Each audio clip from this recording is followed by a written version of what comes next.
वो जी एक बार क्या हुआ, एक स्कूल में रिजल्ट आया तो एक क्लास में 4 बच्चों के बराबर नंबर और चारों के चारों टॉप। अब सारा स्टाफ सोच रहा जी टॉपर किसको घोषित किया जाए। तो प्रिंसिपल साहब बोले इसमें घबराने वाली क्या बात है, एक काम करो चारों को कल सुबह बुलाओ, मैं चारों से सवाल पूछूंगा, जो जवाब दे देगा वो टॉपर। अगले दिन चारों को बुलाया गया सुबह प्रेयर के टाइम पर। तो प्रिंसिपल साहब ने सवाल पूछा, पहले विद्यार्थी से कहा कि भाई ये बताओ कि संसार में सबसे तेज क्या है। तो पहले विद्यार्थी ने जवाब दिया जी सबसे तेज तो विचार होता है। बोले विचार कभी भी आता है और कभी भी चला जाता है और कितनी तेजी से आता है हमें खुद भी नहीं पता चलता कब क्या विचार हमारे मन में आ गया, तो इसलिए सबसे तेज हुआ विचार। बोले ठीक है भाई बैठ जा तू। दूसरे से पूछा भाई तू बता सबसे तेज इस संसार में क्या है। तो दूसरे ने कहा साहब सबसे तेज होता है पलकों का झपकना। बोला कैसे। बोला जी पलक झपकते ही सारा काम हो गया। ये मुहावरा आपने सुना होगा, क्योंकि पलक ही है जो सबसे तेज झपकती है और 1 सेकंड में पता नहीं कितनी बार झपक जाती है, इसकी कोई गणना भी नहीं कर पाया आज तक। बोले ठीक है भाई बैठ जा तू भी। तीसरे से पूछा, बोला भाई तू बता सबसे तेज क्या है। बोला जी सबसे तेज होती है लाइट। बोला कैसे। बोला आप बल्ब जलाओ पूरे कमरे में लाइट फैल जाती है 1 सेकंड से भी बहुत पता नहीं कितने कम हिस्से में, तो सबसे तेज हुई लाइट। तो बोला ठीक है भाई तू भी बैठ जा। अब सारे सोच रहे कि चौथा क्या जवाब देगा। चौथे से भी वही सवाल किया गया, भाई अब तू बता कि सबसे तेज क्या है इस संसार में। बोला जी सबसे तेज होते हैं दस्त। बोला भाई दस्त कैसे। बोला जी मैं बताता हूँ आपको। बोला जी रात को 2 बजे मुझे दस्तों की हाजत आई। बोला इससे पहले कि मेरे मन में कोई विचार आ पाता, इससे पहले कि मैं पलक झपका पाता, या इससे पहले कि मैं उठ करके लाइट जला पाता, दस्तों ने अपना काम कर दिया। वो एक बस जा रही थी जी, उसमें सवारियां ऊपर भी बैठी हुई थी, बस के अंदर भी, ओवरलोडेड बस। तो ऊपर से एक सवारी ने आवाज लगाई, बोला ओ रामफल ओ रामफल। तो एक सवारी खिड़की की तरफ बैठी थी, उसने तुरंत सिर निकाल करके ऊपर की तरफ देखा, तो जो ऊपर आवाज लगा रहा था उसने मारा उसके मुंह पर एक थप्पड़, वो फट से मुंह अंदर कर लिया उसने। थोड़ी देर बाद उसने फिर आवाज लगाई, बोला ओ रामफल ओ रामफल। उसने फिर निकाल करके मुंह देखा, फिर उसने मारा उसके मुंह पे थप्पड़। तीसरी बार उसने फिर आवाज लगाई, तो तीसरी बार भी एक थप्पड़ खा लिया। तो जो उसके बगल में सवारी बैठी थी उसने कहा यार तू अजीब बेवकूफ़ आदमी है, वो बार बार तेरे को बुला रहा है रामफल रामफल, तू सिर निकालता है और वो तेरे मुंह पर थप्पड़ मार देता है, तू तो यार बड़ा बेकार आदमी है। बोला बेकार आदमी नहीं, वो जबरदस्ती खुश हुए जा रहा है, मेरा तो नाम ही नहीं है रामफल, वो बिना बात खुश हो रहा है। वो जंगल में एक शेर की शादी हो रही, तो सारे जानवर खूब मस्ती कर रहे, मौज मना रहे, कोई दारू पी रहा, कोई डीजे पे डांस कर रहा, कोई गाने गा रहा। वो एक चूहा भी अपनी बगल में 2 पौवे लगाए घूम रहा। बोला आज अपने भाई की शादी है पियो सारे, आज अपने भाई की शादी है पियो सारे। वो एक हाथी ने देख लिया, बोला तू क्या कर रहा है। उसने चूहे ने देखा हाथी की तरफ, एक पौवा उछाड़ा उसकी तरफ भी, बोला ले पी तू कैसे सूखा घूम रहा है, अपने भाई की शादी है ऐश करो सारे। हाथी बोला यार ऐश करो वाली बात ठीक है, पर तेरा भाई कैसे हो गया, तू चूहा और वो शेर, मेरी समझ में नहीं आया। बोला ओ शादी से पहले तो हम भी शेर ही थे, वो तो शादी करके चूहा बन गया। वो जंगल में एक शेर सो रहा पेड़ के नीचे, और उसी पेड़ के ऊपर एक बंदर बंदरिया खेल कर रहे। अचानक बंदरिया को पता नहीं क्या उसके दिमाग में आई, उसने बंदर से कहा कि जाकर शेर की पूंछ मरोड़ दे तब मैं मानूं तेरे को। बोले तेरे मानने के चक्कर में मैं अपनी जिंदगी दांव पे थोड़ी लगा दूंगा। बंदरिया बोली नहीं ये तो करना पड़ेगा, नहीं तो मैं दूसरा बंदर ढूंढ लूंगी। अब बंदर बेचारा मरता क्या ना करता गया अपनी इज्जत बचाने के लिए और शेर की पूंछ मरोड़ दी। शेर भी तुरंत उठ करके गुर्राया। अब बंदर डर के मारे भाग लिया। अब बंदर आगे आगे और शेर पीछे पीछे, बंदर आगे आगे और शेर पीछे पीछे। भागते भागते बंदर जंगल पार करके शहर में पहुंच गया, उसके पीछे पीछे शेर भी शहर में पहुंच गया। पूरे शहर में हड़कंप मच गया, वो शेर आ गया शेर आ गया। अब जिसे देखो अपने जहाँ जैसे हालत में था तुरंत अपनी दुकान छोड़ करके भाग लिया, शटर खुले छोड़ दिए, काउंटर खुले छोड़ दिए, सारे बाजार में सन्नाटा। अब बंदर ने देखा यार ये शेर तो पीछा नहीं छोड़ रहा। अब उसने क्या करा, एक लाला जी की दुकान थी, उसने देखा काउंटर खाली पड़ा है, सामने एक अखबार पड़ा है मेज पर, एक चश्मा पड़ा है। बंदर ने झट जाकर के आंखों पर तो लगाया चश्मा और आगे कर लिया अखबार। अब शेर आया, उसने यार बंदर तो अभी यहीं तक कहाँ गायब हो गया। उसने देखा रे एक लाला जी बैठे हुए हैं। उसने कहा भाई लाला जी बंदर देखा तुमने। बोला कौन सा। जिसने शेर की पूंछ मरोड़ दी थी। शेर बोला अरे यार बड़ी तेज अखबार है, तो खबर भी छप गई, यहां से तो भागो, अपनी जान बचाओ। वो जी एक हरियाणा का ताऊ दिल्ली के वकील से अड़ज गया। अब वकील कहे कि मैं घना श्याणा और ताऊ कहे मैं घना श्याणा। अब दोनों में बहस छिड़ गई, बहस का कोई अंत नहीं आ रहा। वकील बोला देख ताऊ ऐसे फैसला नहीं होगा, एक काम करते हैं शर्त लगा लेते, जो शर्त जीत गया वो ज्यादा श्याणा। ताऊ बोला क्या शर्त लगाएगा?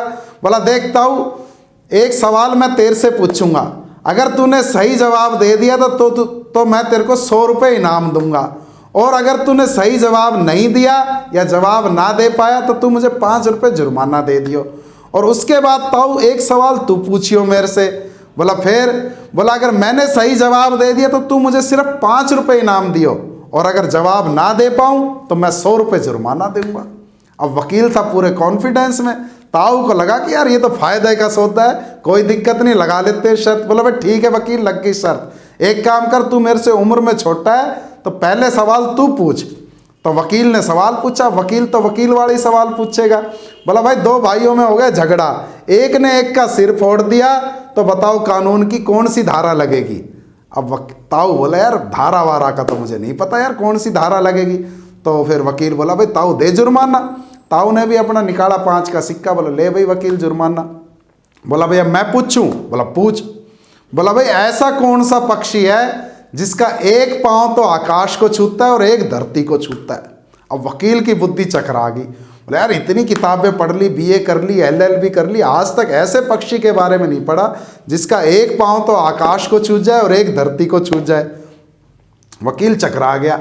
उसने ताऊ की थोड़ी सी ओट करके अपना मोबाइल निकाल के गूगल पर भी सर्च कर लिया, पर गूगल भी फेल, गूगल भी नहीं बता पाया। आखिर में वकील ने कर दिया सरेंडर। बोला भाई ताऊ मेरे को नहीं पता। तो ताऊ बोला ला भाई दे जुर्माना। वकील ने दिया 100 का नोट निकाल के, बोला ले भाई ताऊ। जैसे ही ताऊ जेब में रखने लगा वकील ने हाथ पकड़ लिया। बोला ताऊ नू नहीं बनेगी बात, पहले जवाब बता, इसका जवाब क्या है? तो ताऊ ने निकाला दूसरी जेब से 5 का एक और सिक्का। बोला ले भाई वकील जवाब तो मैंने भी नहीं पता। वो एक ताई बैठ गई आईएसबीटी से चंडीगढ़ की बस में। बोले भाई कंडक्टर से बोली कि भाई पानीपत आए तो मेरे को बता दियो। कंडक्टर बोला ताई बैठ जा, कोई दिक्कत नहीं, बता दूंगा मैं। अब जैसे ही बस चली आईएसबीटी से आगे बढ़ी, करनाल बाईपास पे पहुंची तो सवारियां चढ़ने उतरने लगी। तो ताई उचक करके बोली भाई आ गया क्या पानीपत? अरे ताई बैठ जा बता दूंगा। बोला अच्छा जी। अब जहां बस रुके वहीं ताई उठ करके पूछे अरे भाई पानीपत आ जाए तो बता दियो। अरे ताई तेरे को कितनी बार कह ली बैठ जा, मैं बता दूंगा तेरे को, अब ज़्यादा मत बोलियो नहीं तो यहीं उतार दूंगा तेरे को। अब ताई भी अपने चुपचाप बैठ गई। अब कुदरती क्या हो कि पानीपत की ना तो कोई चढ़ने वाली सवारी थी ना उतरने वाली, कंडक्टर के भी ध्यान नहीं रही और बस निकल गई पानीपत से आगे। अब जैसे ही कंडक्टर को ध्यान आया तुरंत गया ड्राइवर के पास। बोला अरे भाई बस वापस घुमानी पड़ेगी। बोला क्या बात होगी? बोला ताई ने पानीपत की कही थी और मैं भूल गया।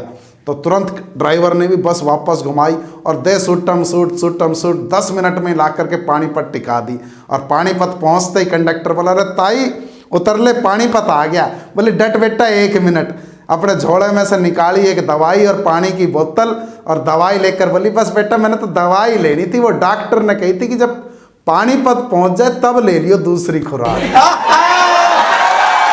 वो एक आदमी गया गांव में रामफल से मिलने, तो उसने वहीं बाहर मोहल्ले में वो उसका रामफल का छोरा खेलता हुआ दिख गया। तो उसने छोरे को बुला करके पूछी, बोला बेटा तेरे पापा हैं घर में? बोले कौन से पापा?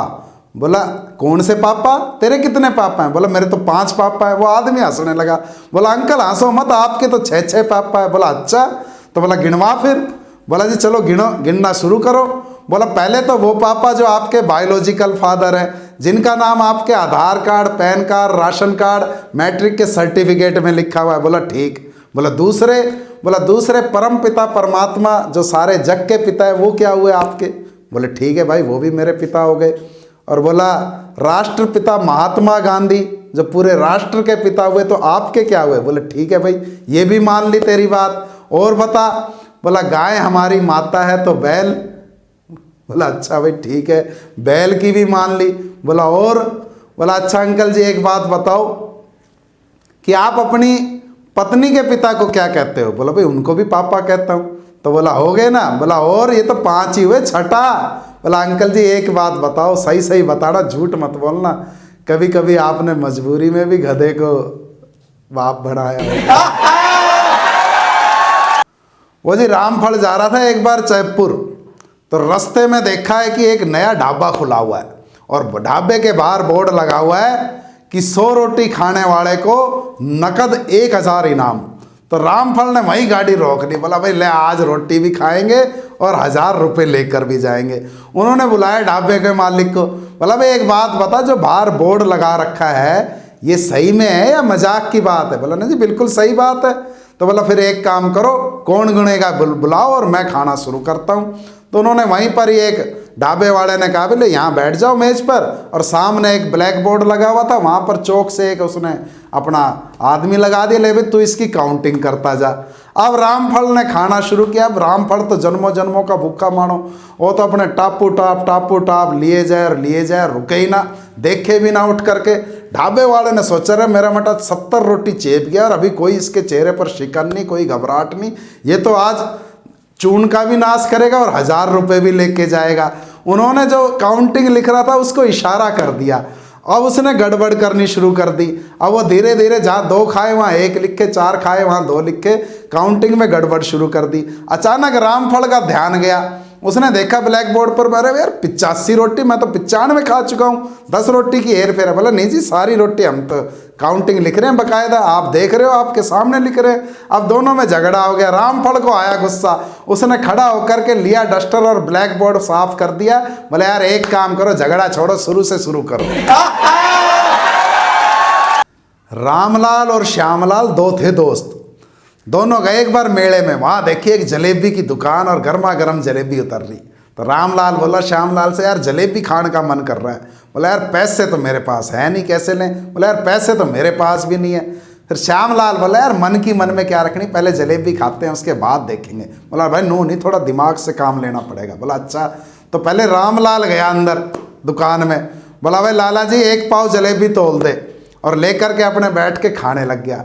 पीछे पीछे गया श्यामलाल भी, वो भी बोला भाई लाला जी 1 पाव जलेबी तोल दे। अब वो भी साइड में बैठ करके खाने लग गया। अब रामलाल ने चुपचाप मौका देखा, खा पी के अपने चुपचाप खिसकने के चक्कर में था। लाला जी की निगाह पड़ गई, बोला भाई पैसे तो दे। बोला यार पैसे कैसे यार, मैंने तो पहले एडवांस दे दिए थे। लाला जी बोले यार कमाल कर रहा है, बेवकूफ़ बना रहा है तू, तूने कब पैसे दिए एडवांस में?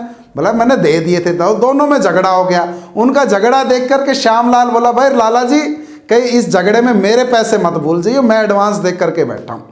लाला जी ने सोचा साढ़े दिए तो इसने भी नहीं, परंतु अब इसको भी मैं मुकर जाऊंगा तो लोग सोचेंगे कि लाला जी झूठा है। बोला हाँ भाई तैने तो दे दिए पर इसने नहीं दिए।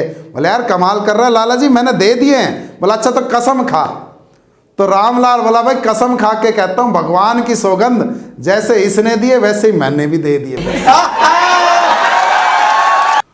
वो जी एक आदमी ने बैंक से लोन लिया पोल्ट्री फार्म खोलने के लिए, मुर्गियों का वो होता है ना जो पोल्ट्री फार्म। तो बैंक वाले पहुंच गए जी उसके गांव में इंस्पेक्शन करने। बोला भाई तैने हमारे से लोन लिया था पोल्ट्री फार्म के लिए, तो तैने मुर्गी वुर्गी पाल भी रखी हैं, वैसे ही पैसे इधर उधर उड़ा दिए।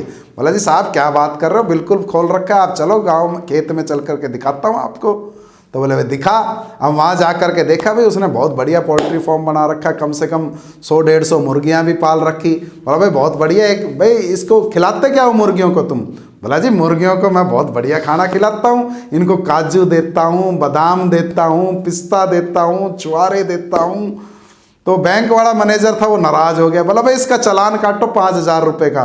बोला साहब क्या गलती होगी, मैं तो बढ़िया चीज़ खिला रहा हूँ। बोला इतनी महंगी चीज़ तो इन मुर्गियों को खिलाएगा तो तेरा लोन कौन उतारेगा? बोला साहब गलती होगी, मेरे को नहीं पता था। बोला अच्छा चल पहली बार है, माफ़ करते हैं तेरे को, अगली बार ऐसी गलती मत करिए। बोला जी ठीक है। चले गए जी बैंक वाले। अब थोड़े दिनों बाद फिर आ गए वो। बोला भाई तेरा वो पोल्ट्री फार्म देखना है। बोला चलो जी, ले गए वहाँ पर। बोले हाँ भाई बहुत बढ़िया, सारा सही लग रहा है, खिलाते क्या हो इनको मुर्गियों को?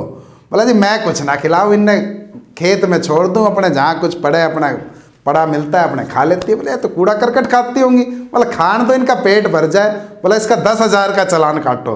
बोला जी 10,000 का क्यों? बोला कूड़ा करकट खाएगी, कीड़े मकोड़े खाएगी, अगर तेरी मुर्गियाँ बीमार पड़ जाएंगी, मर जाएगी, फिर लोन क्या तेरा बाप उतारेगा? बोला साहब गलती होगी, देखो मेरा नया नया काम है, मेरे को थोड़ा अनुभव नहीं है, प्लीज़ माफ़ कर दो। बोला चल ठीक है माफ़ किया, पर संभल के काम कर, ऐसे नहीं होगा। चले गए जी, उसको समझा बुझा करके। तीसरी बार फिर पहुंच गए जी बैंक वाले। बोला भाई वो अपना वो दिखा पोल्ट्री फॉर्म, गया लेकर के उनको। बोला भाई हाँ अब क्या खिलाया करे, के रंग ढंग है तेरा इनका। बोला जी मैं कुछ ना खिलाऊं इनने, मैं तो तड़के तड़के सुबह उठ करके सबकी चोंच में 10-10 का नोट लगा दूं, जो खाना है वो खाओ। वो जी एक बार बारिश पड़ी बहुत ज़बरदस्त, और इतनी तेज़ बारिश आ गई कि बाढ़ आ गई, और एक गांव तो बिल्कुल डूबने के कगार पर पहुंच गया।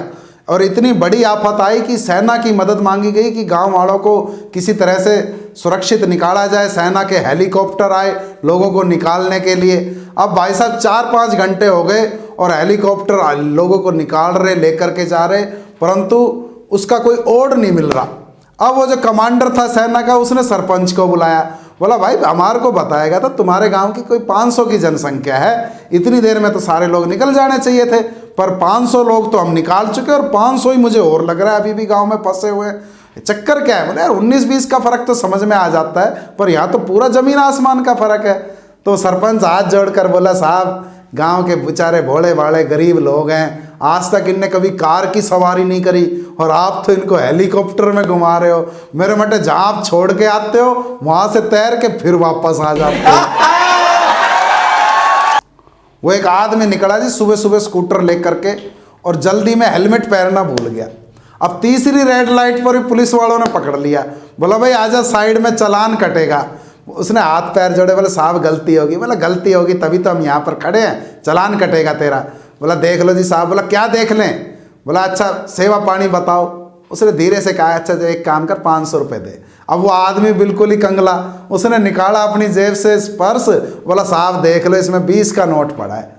अब पुलिस वाले ने सोचा यार चल ठीक है जो मिल रहा है। उसने कहा अच्छा ला दे और जा तू। बोला साहब चला तो जाऊं, परंतु मेरे को तो बहुत दूर जाना है, आगे कोई और आपका रिश्तेदार मिल गया उसको क्या दूंगा मैं। बोला अच्छा एक काम कर, कोई और मिल जाए तेरे को पकड़ ले तो उसको बोलती हूँ पेप्सी। बोला जी ठीक है। अब कुदरती तीसरी रेड लाइट पे फिर पुलिस वाले खड़े नाका लगा करके। उन्होंने कहा भाई आजा साइड में, चालान कटेगा, हेलमेट नहीं पहन रखा तेने। उसने धीरे से कान में कहा, बोला जी पेप्सी। बोला अच्छा ठीक है जा। उसने यार काम चल गया, तो पासवर्ड लग गया अपने हाथ। अब भाई साहब अगले दिन वो जान करके हेलमेट नहीं पहन के गया। बोले यार जब अपनी जेब में पेप्सी है तो मैं क्यों किसी के बाप से डरूं। और कुदरती उस दिन भी उसको फिर पुलिस वालों ने पकड़ लिया, पर वो भी अपना डरा नहीं, शेर का पट्टा, छाती फुला करके 56 इंच बोला पेप्सी। तो पुलिस वाला बोला भाई घना श्याणा मत ना बन, आज लिम्का है, कहाँ पुरानी पेप्सी लिए घूम रहा है। मुझे एक आदमी अपनी लुगाई से बड़ा परेशान रहा करता था। वो एक आदमी क्या सभी रहते हैं परेशान, कोई नई बात नहीं है, परंतु भाई साहब क्या हुआ उसकी लुगाई मर गई एक दिन। भाई ने बहुत रोना पीटना किया, लोगों ने समझाया चल भाई कोई बात नहीं है, तो आना जाना संसार में लगा रहता है, कोई किसी का सदा का साथी नहीं है। समझा बुझा करके तैयारी हुई, उसकी अंतिम यात्रा निकाली गई। अब जी उसकी शव यात्रा जारी थी, लोग आगे पीछे चल रहे थे, सारे बोलते जा रहे राम नाम सत्य है, राम नाम सत्य है। वो गली में उसकी जो शव यात्रा जारी थी तो उसकी अर्थी एक खंबे से टकरा करके नीचे गिर गई। अब जैसे ही वो अर्थी नीचे गिरी, वो औरत उठ के, उसकी लुगाई जो मरी हुई थी वो उठ करके बैठ गई। सारे बड़े हैरान, चमत्कार हो गया, चमत्कार हो गया, भाई जिंदा हो गई। अपने चलो भी अपने हंसी खुशी घर आ गए। अब जी 4-5 साल बाद फिर मर गई उसकी लुगाई। अब फिर वही रोना पीटना हुआ, उसकी अंतिम यात्रा निकल रही।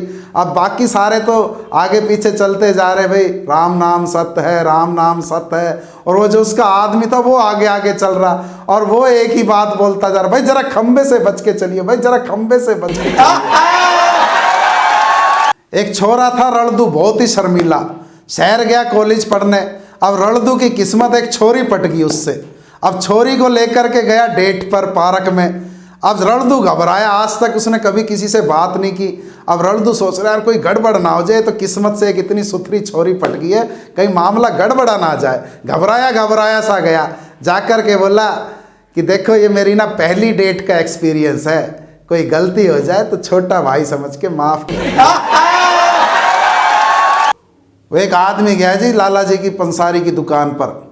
बोला जी लाला जी चावल क्या भाव दिए? बोला भाई 70 रुपये किलो।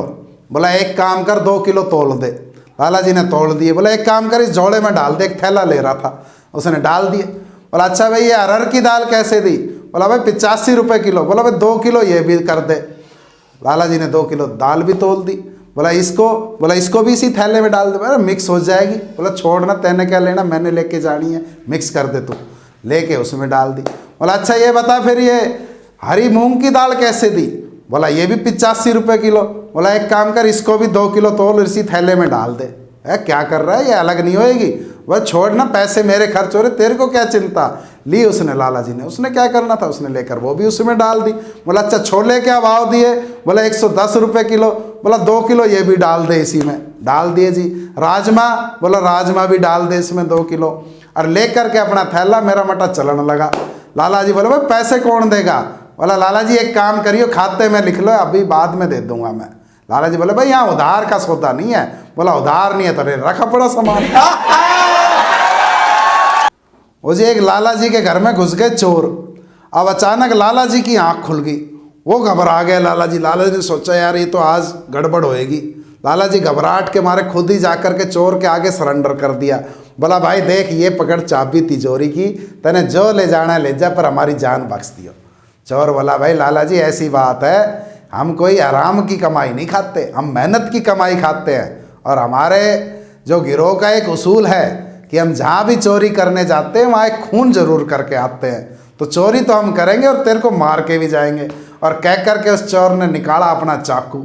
अब चाकू देख करके लाला जी घबरा गया। बोला भाई देख चोर ऐसी बात है, बेशक खून कर ले, परंतु हमारे परिवार की भी एक परंपरा है। और कह करके उसने सेठानी को किया आगे। बोला हमारे यहाँ पर लेडीज फर्स्ट। चोर ने कहा कि अच्छा चलो जी ठीक है, एक को मारना है मैंने तो जिसको तुम चाहे मरवा लो। उन्होंने सेठानी जी की तरफ चक्कू तान दिया। बोला भाई मरने से पहले अपना नाम बताओ, मैं अपनी डायरी में नोट करता हूँ किसनों को मारा और किस किस को मारा। तो सेठानी बोली जी मेरा नाम है शकुंतला।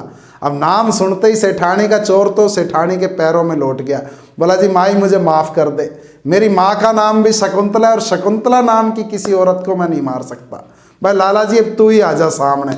लाला जी बोला भाई देख ऐसी बात है, चक्कू मार ले चाहे तू मेरे 4, परंतु एक बात बता दूं, मेरा नाम ही धर्मपाल है, परंतु मोहल्ले वाले मेरे को भी प्यार से शकुंतला ही कहते हैं। मुझे एक आदमी को ना लंबी लंबी छोड़ने की आदत थी। उसका एक दोस्त उसको फ़ोन करता, बोला भाई आज तेरे से मिलना है। बोले यार मैं तो अमेरिका में हूँ। बोले यार अमेरिका कहाँ से चला गया? बोला मेरा काम है, बिजनेस मीटिंग थी। ठीक है भाई। 3 दिन बाद फिर उसने फ़ोन किया। बोला भाई कहाँ मिलना है तेरे से? बोला आज तो मैं लंदन में हूँ।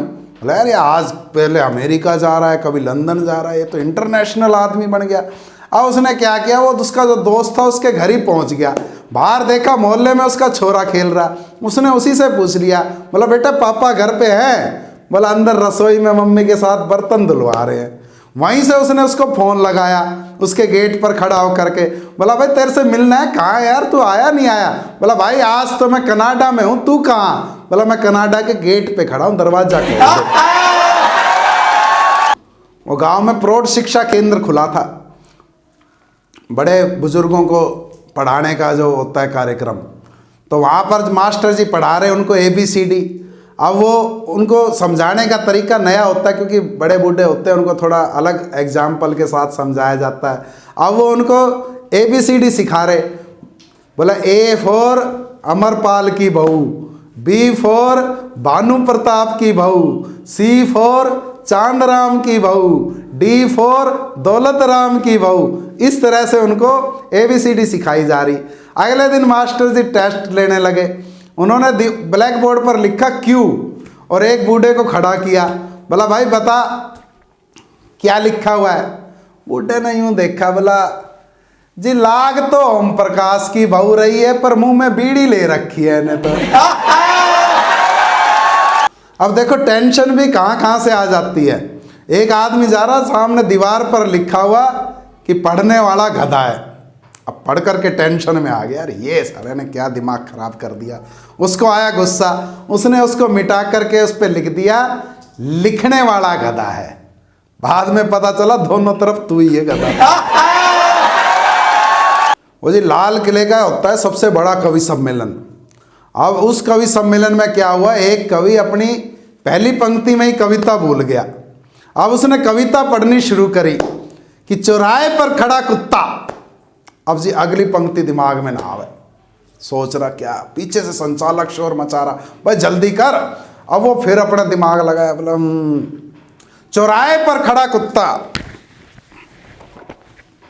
अपने सारी जेब भी देख ली, और गलती से पर्ची लाना भी भूल गया। बोला चौराहे पर खड़ा कुत्ता। और पीछे से संचालक फिर बोले अरे जल्दी कर। बोला चौराहे पर खड़ा कुत्ता और कुत्ते के ऊपर कुत्ता। अब पब्लिक सारी शांत, भाई बड़ा अंतर्राष्ट्रीय लेवल का कवि, लोग सोच रहे कि कोई बड़ी बात निकाल करके लाएगा। अब वो पंक्ति याद आ नहीं रही उसको अगली, और कुत्ते पे कुत्ते चढ़ाए जा रहा। बोला चौराहे पर खड़ा कुत्ता और कुत्ते के ऊपर कुत्ता और कुत्ते के ऊपर कुत्ता और कुत्ते के ऊपर कुत्ता और कुत्ते के ऊपर कुत्ता और कुत्ते के ऊपर कुत्ता और कुत्ते के ऊपर कुत्ता और कुत्ते के ऊपर कुत्ता और कुत्ते के ऊपर कुत्ता। भाई 20 कुत्ते चढ़ा दिए ऊपर नीचे, परंतु अगली पंक्ति याद देख के नहीं आ रही। अब एक सामने श्रोता अचानक उठ करके बोला भाई वाह वाह वाह वाह, बहुत अच्छे बहुत अच्छे। दूसरे ने उसके मारे कोणी, बोला किस बात की वाह वाह, क्या कह रहा है, कुछ समझ में आ रहा है तेरे, वाह वाह वाह वाह बिना बात की। बोला भाई कुछ भी कह रहा हूँ, कुछ भी कहना चाह रहा हूँ, तू एक बात देख, 20 कुत्ते चढ़ गए ऊपर नीचे पर गिर नहीं रहा एक भी, बैलेंस देख क्या कमाल का बनाया अगले ने।